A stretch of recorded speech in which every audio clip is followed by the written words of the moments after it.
वास्तव न्यूज में स्वागत है आपका। मैं हूं सरदार।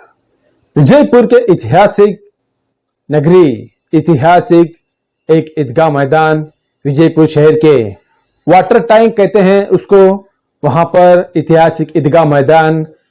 यहां पर लोगों को ये शक और ये लग गया है ताकि कुछ दिनों से यहां पर जो अतिक्रमण डेमोनेशन जो हो रहा है सोलापुर रोड के करीब, यानी कि वहां के बंजारा क्रॉस, यहां पर बहुत सारा नुकसान तो हो गया है अतिक्रमण का।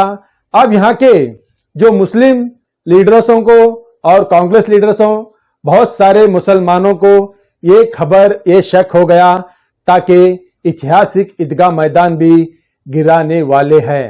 तो सोचते ही आज विजयपुर के जिला अधिकारी को ये मेमोरंडम देने के लिए सैकड़ों लीडर, सैकड़ों मुसलमान और सारे कुछ वकीलों ने भी यहां पर आकर एक मेमोरंडम ये दे देते हैं ताकि ये ऐतिहासिक ईदगाह कभी भी ना गिरा जाए, ताकि ये ईदगाह मैदान जो है सल्तनत का पुराना ईदगाह मैदान है। यहाँ के बहुत सारे लोग यहाँ पर नमाज भी अदा करते हैं, तो ऐसे ईदगाह को हाथ ना लगाए और इसको ना गिरा जाए। अगर गिराने की कोशिश करेंगे तो आते दिनों में तनवीर पीराना, मौलाना हाशमी, उन्होंने ये भी चेतावनी देते हैं कि ऐसा हो गया तो आते दिनों में आंदोलन भी कर सकते हैं, क्योंकि अदालत में जो स्टे हो गया है वहां पर इसका अब तक फैसला नहीं हो पाया है। अगर अदालत का जो फैसला है वही फैसले पर चलने की भी मौलाना तनवीर पीरा हाशमी ये भी मीडिया वालों के सामने कहा गया है, ताकि ऐसे ही पहले ये भी सोचना चाहिए था ताकि विजयपुर शहर में ऐसे ऐतिहासिक बहुत सारे मस्जिदें हैं, दरगाह है, मंदिरें हैं, और कुछ लोग ऐतिहासिक मस्जिदों के आसपास कुछ लोग फ्लैटें भी डाल चुके हैं, कुछ लोग वहां पर घर भी बन चुके हैं, कुछ लोग कमर्शियल वहां पर दुकान भी बन गए हैं। उसी तरह जैसे ईदगाह मैदान के लिए अब आवाज उठाई है, मगर उस जगह भी आवाज उठाना चाहिए था, मगर वहां पर क्यों नहीं आवाज उठाते और यहां पर ही क्यों आवाज उठाते हैं, ये भी सैकड़ों सवाल ये भी होता है। ताकि अब कानून के डेरे में अगर अदालत में अगर स्टे हो गया है तो उसी के फैसले पर सारा लोग, सारा संविधान पर, इसी नक्शे कदम पर चलने की बात कही है। देखेंगे सारा एक रिपोर्ट में।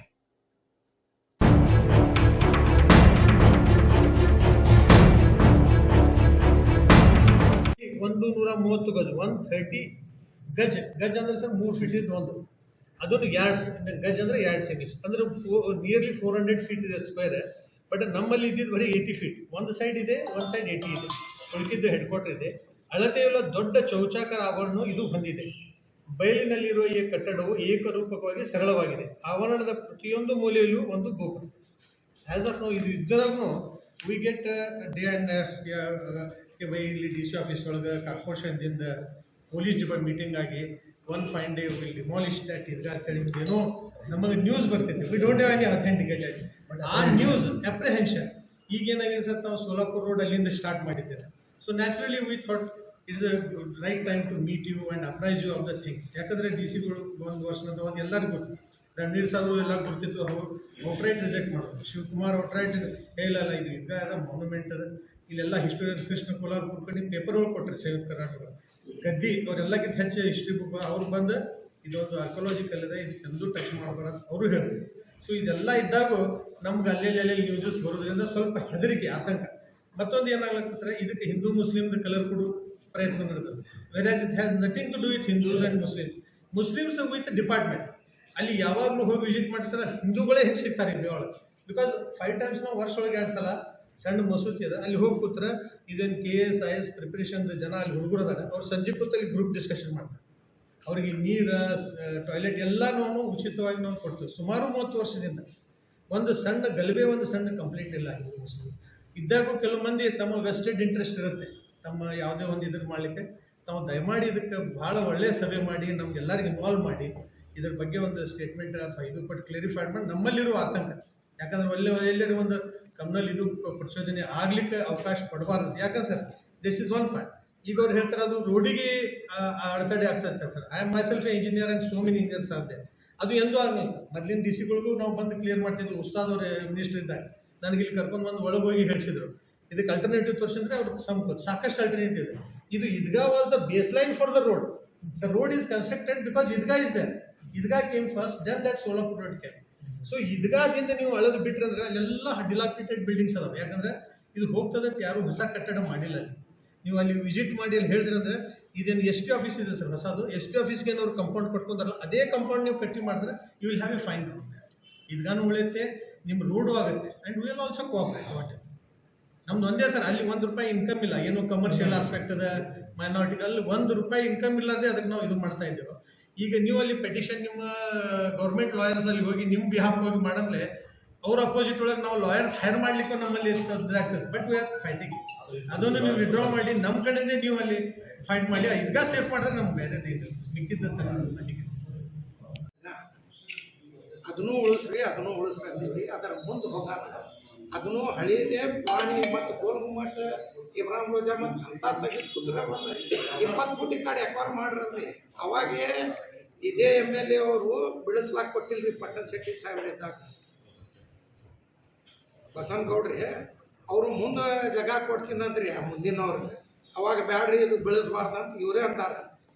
ಆ ಕಡೆ ತಗೋರಿ ಒಂದು 20 ಫುಟ್ ತಗೋರಿ. ಇದು ಏನು ಹಳಿ ಇಮಾರತ್ ಲಕ್ಷ್ಮೀ ಗುಡಿ ಇರಲಿ ದರ್ಗಾ ಇರಲಿ ಹಳಿ ಇಮಾರತ್ ಏನಿರ್ತಾವ ಅದು ಉಳಿಸ್ರಿ. ನಿಮ್ಮ ಕೈ ಆಗದ. ಅವರು Idgah ಕಬ್ಜಾ ಮಾಡೀನಿ ಅದು ಕಬ್ಜಾ ಅದು ಸರ್ಕಾರದೇ ಇರಲಿ ರೀ. ಈಗೆಲ್ಲ ಗೆಜೆಟೆಡ್ ವರ್ಕ್ ಪ್ರಾಪರ್ಟಿ ಡೀಟೇಲ್ಸ್ ಆಗಿ ಎಲ್ಲರೂ ಮತ್ತು ಇಂಜಿನಿಯರ್ ಸಾಹೇಬರು ಟಪಾಲು ಎಲ್ಲ ಕೊಟ್ಟಿದ್ರಿ.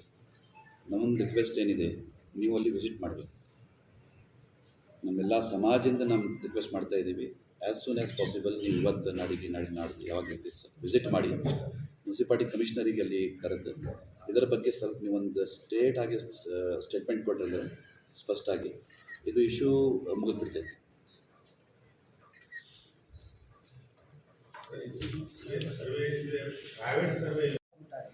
ಮತ್ತೆ ಮೊದಲು ಈಗ ನಾವು ಬಬಲೇಶ್ವರ ನಗರದಲ್ಲಿ ನೋಡ್ಬೋದು ಒಂದು ಸಣ್ಣ ಇಷ್ಟೇ ಇದೆ, ನಮ್ಮದೇ ಮುನ್ಸಿಪಾಲಿಟಿ ಪ್ರಾಪರ್ಟಿ ಇದೆ.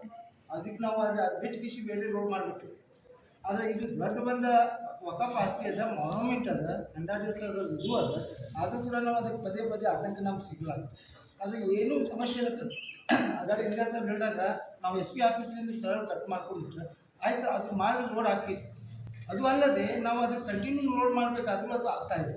ಅಲ್ಲೇನು ವಾಟರ್ ಟ್ಯಾಂಕ್ನಿಂದ ಅಲ್ಲಿ ನಮ್ಮ ಬಬಲೇಶ್ವರ ನಾಕತನ ಅಲ್ಲೇನೂ ಕೂಡ ಈಗ ಸುಮಾರು ಒಂದು 20 ಫುಟ್ ರೋಡ್ ಇದೆ.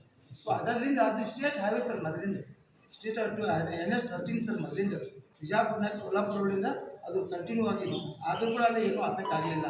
ಇವತ್ತು ಸುಮ್ಕೆ ಒಂದು ಕಲರ್ ಕೊಡ್ಬೇಕನ್ನೋ ಉದ್ದೇಶದಿಂದ ಇಲ್ಲ ತಮಗೆ ಗೊತ್ತಿದೆ ಸರ್. ಈಗ ಸೋಲಾಪುರ ರೋಡಿಗೆ ನಿನ್ನೆ ಇಲ್ಲೇನೂ ಕೂಡ ಅಬ್ಜೆಕ್ಷನ್ ಇಲ್ಲ ಸರ್. ನೀವು ಆ ಥರ ಏನಿದ್ರು ರೋಡ್ ಮಾಡ್ಕೋಬೇಕಾಗುತ್ತೆ. ಅಂದ್ರೆ ಅತೀಕರಣ ಬೇಡ, ಮಾಸ್ಟರ್ ಪ್ಲಾನ್ ಅತೀಕರಣ ತೆಗಿಲಾಕ ಯಾವುದೂ ತೊಂದರೆ ಇಲ್ಲ.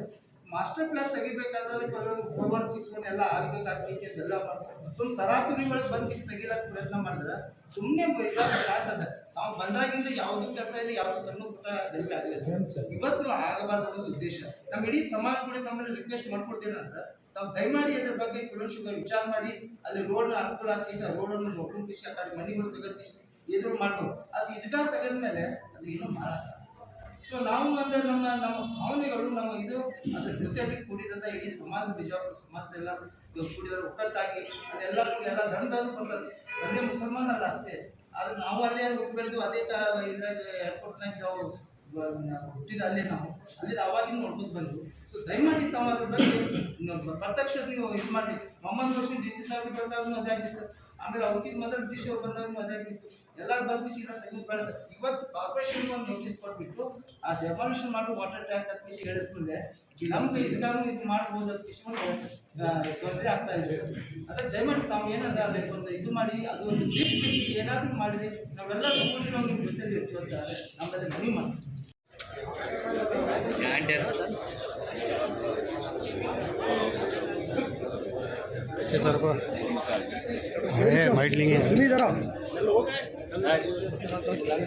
मुस्लिम मुत्तहदा काउंसिल MMC ज़िला बीजापुर और बीजापुर शहर के ज़िम्मेदारों की जानिब से डिप्टी कमिश्नर को एक मेमोरेंडम पेश किया गया है और ये मेमोरेंडम आलमगीर शाही ईदगाह के तहफ़्फ़ुज़ के हवाले से पेश किया गया है। ऐसी इत्तलाएँ मिल रही थी कि शोलापुर रोड की उस जानिब से इंक्रोचमेंट वगैरह हटाए जाने की कार्रवाई हो रही है, बल्कि कार्रवाई चल रही है। इसी कार्रवाई के होते हुए मुमकिन है कि आने वाले दिनों में आलमगीर ईदगाह को डेमोलिश करने की भी कार्रवाई हो सकती है। ये ऐसी इत्तलाएँ मिल रही थी, तो अव्वल फ़ुर्सत इस हवाले से हम सब ने इस सिलसिले में डिस्कशन किया, मशवरा किया। टपाल इंजीनियर साहब इस सिलसिले में आगे हैं, लाहौरी वकील साहब हैं और शहर के सारे ज़िम्मेदारान हैं। हम सब ने आपस में मशवरा किया कि आज चल करके हम डिप्टी कमिश्नर के नॉलेज में वो सारी तफसीलात ले आएँ जिसका जानना डिप्टी कमिश्नर के लिए ज़रूरी है। तो आज हमने एक मेमोरेंडम पेश किया और उस मेमोरेंडम के साथ जो ज़रूरी दस्तावेज़ात हैं ईदगाह के हवाले से, चूँकि ये हज़रत औरंगज़ेब आलमगीर रहमतुल्लाह अलैह के ज़माने में बनाया गया ईदगाह है, इसकी तारीख़ है, इसकी हिस्ट्री है और बहुत ही मुस्तनद किताबों में इसकी तफसील मौजूद है। और उसके साथ साथ ये कर्नाटका वक्फ बोर्ड के गैज़ेट में भी है, गैजेटेड प्रॉपर्टी है और इस पर बाज़ाब्ता तौर पर हाई कोर्ट का स्टे भी है। ये सारी तफसीलात हमने डिप्टी कमिश्नर के सामने पेश की। तो डिप्टी कमिश्नर से हमने ये भी गुजारिश की है कि आप अव्वल फ़ुर्सत वक्त निकाल करके ईदगाह विज़िट करें और ईदगाह की अहमियत जानें, ईदगाह की तारीख़ी हैसियत जानें कि ये कितनी पुरानी इमारत है और किस कदर अहमियत की इमारत है। हमने उनसे गुजारिश की है तो उन्होंने वादा किया है कि आने वाले दिनों में जल्द अज जल्द वो ईदगाह विज़िट करेंगे। इस सिलसिले में हम तमाम से कहना चाहेंगे कि ये एक तारीख़ी शहर की तारीख़ी इमारत है और दस्तावेज़ात इसके मौजूद हैं और हाई कोर्ट का ऑर्डर मौजूद है, वक्फ की प्रॉपर्टी है। इस प्रॉपर्टी का तहफ़्फ़ुज़ बीजापुर के सिर्फ मुसलमानों की ज़िम्मेदारी नहीं है, बल्कि तमाम बीजापुर के रहने बसने वालों की ज़िम्मेदारी है। सारे बीजापुर के शहरियान की ज़िम्मेदारी है कि हम ऐसी इमारतों का तहफ़्फ़ुज़ करें। हम बाबा साहेब अम्बेडकर के बनाए हुए कानून का एहतराम करते हैं, हमारे देश के संविधान का एहतराम करते हैं और हमारे देश के संविधान की रोशनी में हाई कोर्ट्स में जो भी कार्रवाई होती है हम उसका एहतराम करते हैं। हम सिर्फ इंतज़ामिया से यही कहना चाहेंगे कि हाई कोर्ट का इस पर स्टे है और स्टे के होते हुए इस तरह की कोई कार्रवाई कतई तौर पर न की जाए और इसका तहफ़्फ़ुज़ करना ये हमारी भी ज़िम्मेदारी है और इंतज़ामिया की भी ज़िम्मेदारी है। उम्मीद है कि आने वाले दिनों में डिप्टी कमिश्नर और ज़िला इंतज़ामिया इसके तहफ़्फ़ुज़ के लिए बेहतरीन इक़दाम करेंगे और बीजापुर में हमारा यहाँ का जो माहौल है हिंदू मुसलमानों का, आपस में हम प्यार मोहब्बत से रहे हैं, किसी भी मसले में लेकर किसी इख्तलाफ का शिकार नहीं हुए हैं। ये इस अच्छे माहौल को बरकरार रखा जाएगा और आने वाले दिनों में इस ईदगाह के तहफ़्फ़ुज़ के लिए जो भी ज़रूरी कार्रवाई होगी ऐसी कार्रवाई डिप्टी कमिश्नर की जानिब से होगी। जैसा कि इंजीनियर साहब बता रहे हैं कि ईदगाह से बिल्कुल अपोजिट रास्ते पर आप अगर रास्ता बड़ा बनाना चाहते हैं, तोसी करना चाहते हैं तो वहाँ गुंजाइश है इसकी। एसपी ऑफिस का जो कंपाउंड है उस कंपाउंड से लेकर के आप पूरे कॉर्नर तक, मेन रोड तक मतलब है कि आप रोड की तोसी कर सकते हैं, इसकी गुंजाइश है। हमें उम्मीद है कि इस तरह की कार्रवाई होगी और ईदगाह का तहफ़्फ़ुज़ होगा।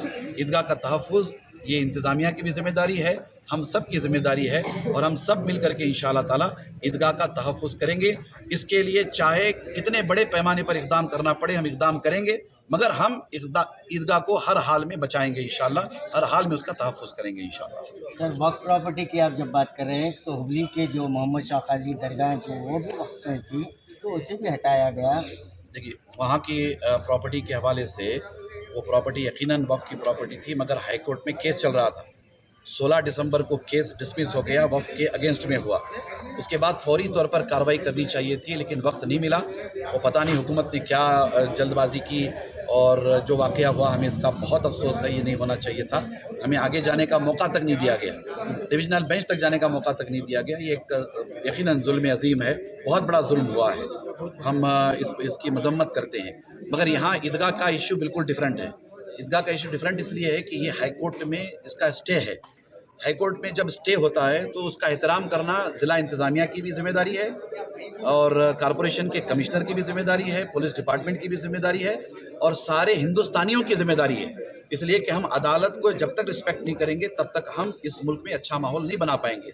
हम अदालत के रिस्पेक्ट के पाबंद हैं और मुझे उम्मीद है कि हम सब मिल करके ईदगाह के तहफ़्फ़ुज़ में इकदाम करते रहेंगे इंशाअल्लाह। राज्य के सीएम जो है भरोसा दिलाया है कि जहाँ रोड वाइंडिंग में जहाँ मंदिर मस्जिद आएंगे उसे मैक्सिमम बचाने की कोशिश करेंगे, ये भरोसा दिलाया है। ये भरोसा वो जाने, लेकिन हम अपनी इबादत गाहों के तहफ़्फ़ुज़ के लिए यही कहना चाहेंगे कि सबसे पहले हमें बेदार होने की ज़रूरत है, हमें जागने की ज़रूरत है। हमें जाग करके बेदार होकर के दस्तावेज़ात, ज़रूरी दस्तावेज़ात उसे दुरुस्त करने की ज़रूरत है, और ये हमारा काम है। और हम कानून के दायरे में रह करके, हम अपने देश के संविधान के दायरे में रहते हुए जो कुछ कर सकते हैं हमें करना चाहिए। हमें किसी नेता पर, किसी भी पॉलिटिशियन पर कोई भरोसा नहीं है। सर, बीजापुर में अभी 77 एकड़ जो वक़्फ़ की प्रॉपर्टी थी, वो हमारी जो सिटी के एमएलए हैं उन्होंने सिटी स्टेट गवर्नमेंट के नाम पे किया, उसके बारे में उसके सिलसिले में वक्फ बोर्ड कार्रवाई कर रहा है। आने वाले दिनों में उसकी तफसीलात आपको बता दी जाएगी। साहेब हमें आलमगिरी का शाही ईदगाह अतिक्रमण उधर से काटते आ रहे हैं, अतिक्रमण काढ़न दे क्या एसपी ऑफिस का कंपाउंड है, वो कंपाउंड से कर लेंगे। शाही इमारत है, कौन सी भी शाही इमारत रन दे, उसे धक्का नहीं लगाना। वो आज नहीं बनाए सो 400-500 साल पहले बनाए सही, और शाही इमारत को धक्का नको लगाओ। तुम्हें बाजू का घरा बनाए सो एक और करो, एक और कर को लो, उनको अच्छे जगह दो, पैसे दो, देखो रोड़ा बड़े बना लो कर कोच। हमें आज डीसी साहब को, हमें हमारे पूरे हमारे एमएमसी वाले, हमारे भारती साहब, खादी और लक्ष्मण आचार्य साहब, बाबू, हमें पूरे मिला को आज अर्जी दी, और कल प्रगति पर वाले भी देंगे सब भी मिला। ये शाही इमारत है, ऐसा गोल घुमट, 12 कमान, ऐसा रोड पर लक्ष्मी गुड़िया आती, सिद्धेश्वर गुड़िया आती, वो गुड़िया बचाना हमारा धर्म है, हमें बचाना। तो इसमें कोई सियासी चाल है कर कुछ हमें डीसी साहब को मनवी देने आए, मनवी दी, और उसके ऊपर स्टे भी है। स्टे रहा तो भी रहता कि नहीं, ये पुरानी इमारत है, उसे धक्का नहीं लगाना कर बोले। ಅಂದ್ರೆ ಈಗ ಬಿಜಾಪುರ ನಗರದಲ್ಲಿ ಅತಿಕ್ರಮಣ ತೆರವುಗೊಳಿಸುವ ಕಾರ್ಯಾಚರಣೆ ಬಂದಿದೆ ಅಂತ ತಿಳಿದು ಬಂದಿದೆ ಮಾಧ್ಯಮದ ಮುಖಾಂತರ. ಆದರೆ ಈಗ ಇಲೆಕ್ಷನ್ ಸದ್ದನು ನಡೀತಾ ಇದೆ. ಈಗ ಅಸೆಂಬ್ಲಿ ಚುನಾವಣೆ ಆಗು ಟೈಮ್ನು ಐತಿ. ಇದರಲ್ಲಿ ಮಾನ್ಯ ನಮ್ಮ ನಗರ ಶಾಸಕರಾದ ಬಸನಗೌಡ ಪಾಟೀಲ್ ಯತ್ನಾಳ್ ಅವ್ರದ್ದು ಆಟ ಈಗ ಶುರು. ಏನಪ್ಪ ಅಂತಂದ್ರೆ ಜಾತಿವಾದ ದಂಗೆ ಮಾಡಿಸೋದು, ಯಾರದರೆ ಮನೆ ಕೆಡಿಯೋದು, ಯಾರದರೆ ಆಸ್ತಿ ಬೀದಿ ಪಾಲು ಮಾಡೋದು, ಅಭಿವೃದ್ಧಿ ನೆಪದಲ್ಲಿ ಯಾರದರೆ ಮಸೂತಿ ಕೆಡುವುದು, ಯಾರದರೆ ದರ್ಗಾ ಕೆಡುವುದು, ಒಟ್ಟು ಜಾತಿವಾದ ಕೋಮಗಲಭೆ ಸೃಷ್ಟಿಸಿ ಬೈಫರ್ಕೇಟ್ ಮಾಡಿ ಹಿಂದೂ ಒಂದು ಕಡೆ ಆಗಬೇಕು, ಮುಸಲ್ಮಾನರು ಒಂದು ಕಡೆ ಆಗಬೇಕು, ನಾನು ಮತ ಪಡೆದು ಮತ್ತು ವಾಮ ಮಾರ್ಗದಿಂದ ಗೆಲ್ಲಿ ಮತ್ತು ರಾಜಕೀಯ ಪುನರ್ ಕಂಟಿನ್ಯೂ ಮಾಡಬೇಕು ಅನ್ನೋಂಥ ಅದು ದುರ್ದೇಶ ಇಟ್ಕೊಂಡು ಈ ಜಿಲ್ಲಾಧಿಕಾರಿಗೆ ಹಾಗೂ ಕಾರ್ಪೊರೇಷನ್ ಕಮಿಷನರ್ಗೆ ಕೈಗೊಂಬೆಯಾಗಿ ಮಾಡಿ ಅವರನ್ನು ಬಳಸಿಕೊಂಡು ತಮ್ಮ ದುರುದ್ದೇಶವನ್ನು ಯಶಸ್ವಿಗೊಳಿಸಲು ನಿಟ್ಟಿನಲ್ಲಿ ಇದ್ದಾರಂತ ನಮ್ಗೆ ಮೇಲ್ನೋಟಕ್ಕೆ ತಿಳಿದು ಬಂದಿದೆ. ಅದನ್ನು ಸಾರ್ವಜನಿಕರ ಮಾಹಿತಿ ಪ್ರಕಾರ